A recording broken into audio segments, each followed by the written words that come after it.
Pasting it together. In a previous article, this writer told about his realization that what he had before him was not the dish that he had ordered for his 40s. In fact, since he and the dish were one, he described himself as a cracked plate, the kind that one wonders whether it is worth preserving. Your editor thought the article suggested too many aspects without regarding them closely, and probably many readers felt the same way. And there are always those to whom all self-revelation is contemptible, unless it ends with a noble thanks to the gods for the unconquerable soul. But I had been thanking the gods too long, and thanking them for nothing. I wanted to put a lament into my record, without even the background of the Euganean hills to give it color. There weren't any Euganean hills that I could see. Sometimes, though, the cracked plate has to be retained in the pantry, has to be kept in service as a household necessity. It can never again be warmed on the stove nor shuffled with the other plates in the dishpan. It will not be brought out for company. But it will do to hold crackers late at night, or to go into the icebox under leftovers. Hence this sequel, A Cracked Plate's Further History.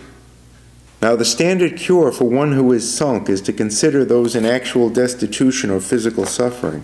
This is an all-weather beatitude for gloom in general, and fairly salutary daytime advice for everyone. But at 3 o'clock in the morning, a forgotten package has the same tragic importance as a death sentence, and the cure doesn't work. And in a real dark night of the soul, it is always 3 o'clock in the morning, day after day. At that hour, the tendency is to refuse to face things as long as possible by retiring into an infantile dream. But one is continually startled out of this by various contacts with the world. One meets these occasions as quickly and carelessly as possible, and retires once more back into the dream, hoping that things will adjust themselves by some great material or spiritual bonanza. But as the withdrawal persists, there is less and less chance of the bonanza. One is not waiting for the fade out of a single sorrow, but rather being an unwilling witness of an execution, the disintegration of one's own personality. Unless madness or drugs or drink come into it, this phase comes to a dead end eventually, and is succeeded by a vacuous quiet. In this you can try to estimate what has been sheared away and what is left. Only when this quiet came to me did I realize that I had gone through two parallel experiences. The first time was 20 years ago, when I left Princeton in junior year with a complaint diagnosed as malaria. It transpired through an X-ray taken a dozen years later that it had been tuberculosis, a mild case, and after a few months of rest I went back to college. But I had lost certain offices. The chief one was the presidency of the Triangle Club, a musical comedy idea, and also I dropped back a class. To me, college would never be the same. There were to be no badges of pride, no medals, after all. It seemed on one March afternoon that I had lost every single thing I wanted, and that night was the first time that I hunted down the specter of womanhood that, for a little while, makes everything else seem unimportant. Years later, I realized that my failure as a big shot in college was all right. Instead of serving on committees, I took a beating on English poetry. When I got the idea of what it was all about, I set about learning how to write. On Shaw's principle that if you don't get what you like, you better like what you get, it was a lucky break. At the moment, it was a harsh and bitter business to know that my career as a leader of men was over. Since that day, I have not been able to fire a bad servant, and I am astonished and impressed by people who can. Some old desire for personal dominance was broken and gone. Life around me was a solemn dream, and I lived on the letters I wrote to a girl in another city. A man does not recover from such jolts. He becomes a different person, and eventually, the new person finds new things to care about. The other episode parallel to my current situation took place after the war, when I had again overextended my flank.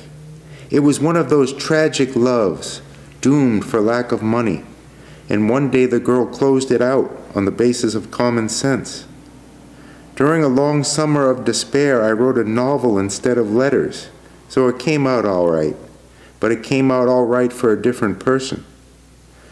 The man with the jingle of money in his pocket who married the girl a year later would always cherish an abiding distrust, an animosity toward the leisure class. Not the conviction of a revolutionist, but the smoldering hatred of a peasant. In the years since then, I have never been able to stop wondering where my friend's money came from, nor to stop thinking that at one time a sort of droit de seigneur might have been exercised to give one of them my girl. For 16 years, I lived pretty much as this latter person, distrusting the rich, yet working for money with which to share their mobility and the grace that some of them brought into their lives.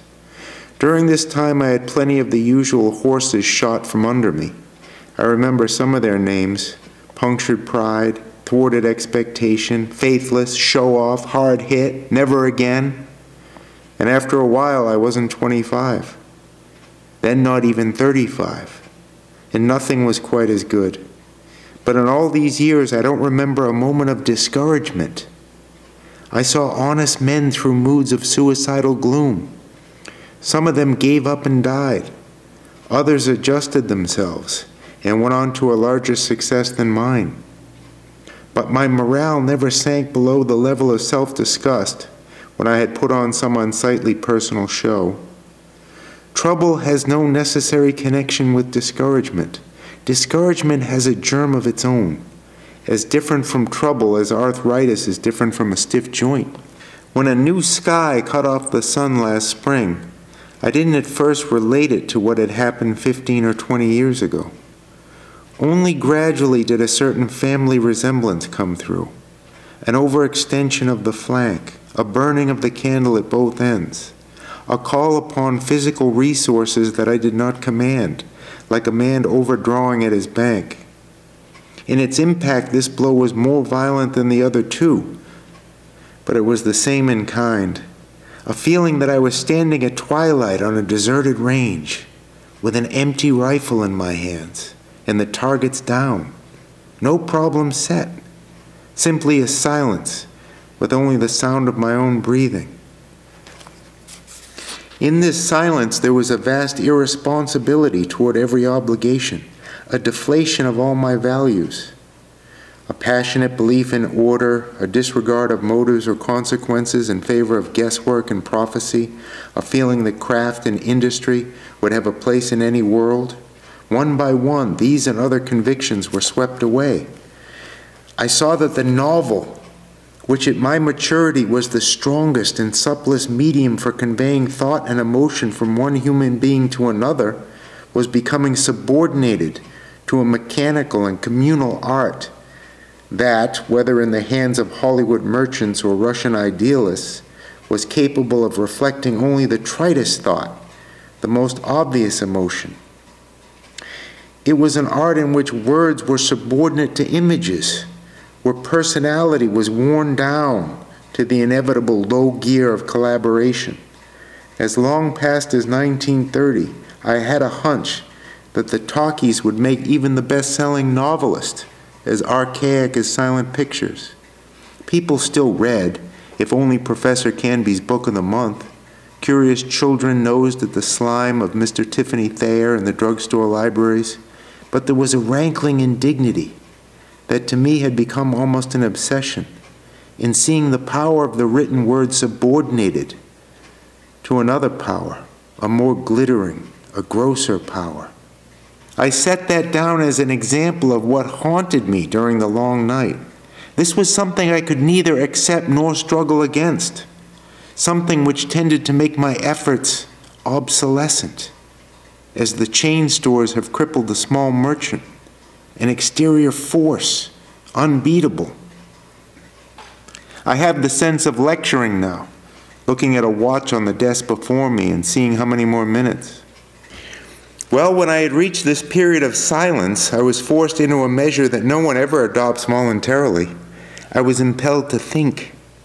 God, it was difficult. The moving about of great secret trunks.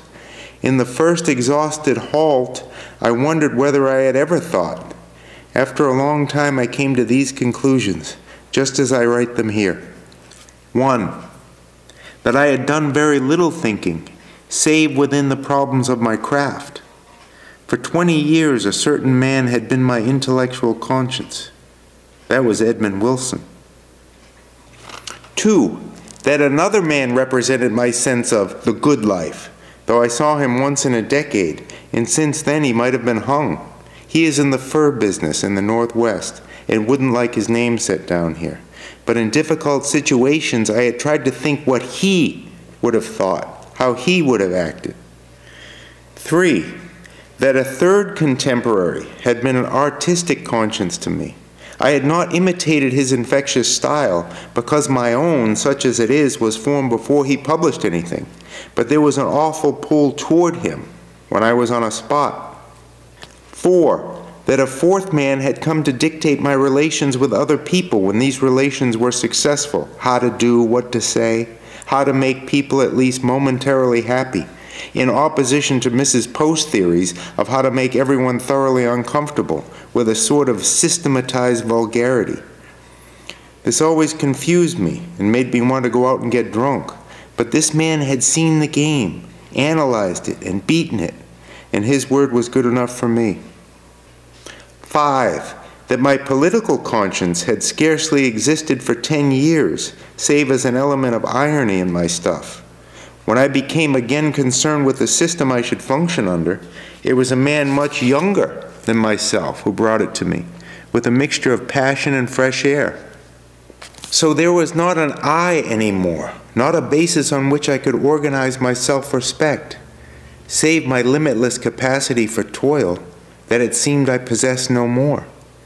It was strange to have no self, to be like a little boy left alone in a big house, who knew that now he could do anything he wanted to do, but found that there was nothing he wanted to do. The watch is past the hour and I have barely reached my thesis. I have some doubts as to whether this is of general interest, but if anyone wants more, there is plenty left, and your editor will tell me. If you've had enough, say so, but not too loud, because I have the feeling that someone, I'm not sure who, is sound asleep. Someone who could have helped me to keep my shop open. It wasn't Lenin, and it wasn't God. Handle with care. I have spoken in these pages of how an exceptionally optimistic young man experienced a crack-up of all values, a crack-up that he scarcely knew of until long after it occurred. I told of the succeeding period of desolation and of the necessity of going on, but without benefit of Henley's familiar heroics. My head is bloody, but unbowed. For a checkup of my spiritual liabilities indicated that I had no particular head to be bowed or unbowed. Once I had had a heart, but that was about all I was sure of. This was at least a starting place out of the morass in which I floundered. I felt, therefore I was. At one time or another, there had been many people who had leaned on me, come to me in difficulties, or written me from afar, believed implicitly in my advice and my attitude toward life.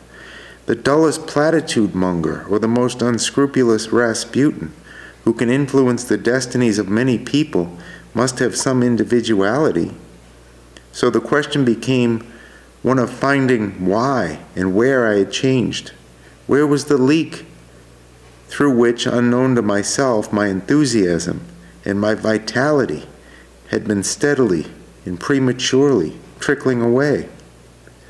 One harassed and despairing night, I packed a briefcase and went off 1,000 miles to think it over. I took a $1 room in a drab little town where I knew no one, and sunk all the money I had with me in a stock of potted meat, crackers, and apples. But don't let me suggest that the change from a rather overstuffed world to a comparative asceticism was any research magnificent. I only wanted absolute quiet, to think out why I had developed a sad attitude towards sadness, a melancholy attitude towards melancholy, and a tragic attitude toward tragedy. Why I had become identified with the objects of my horror or compassion,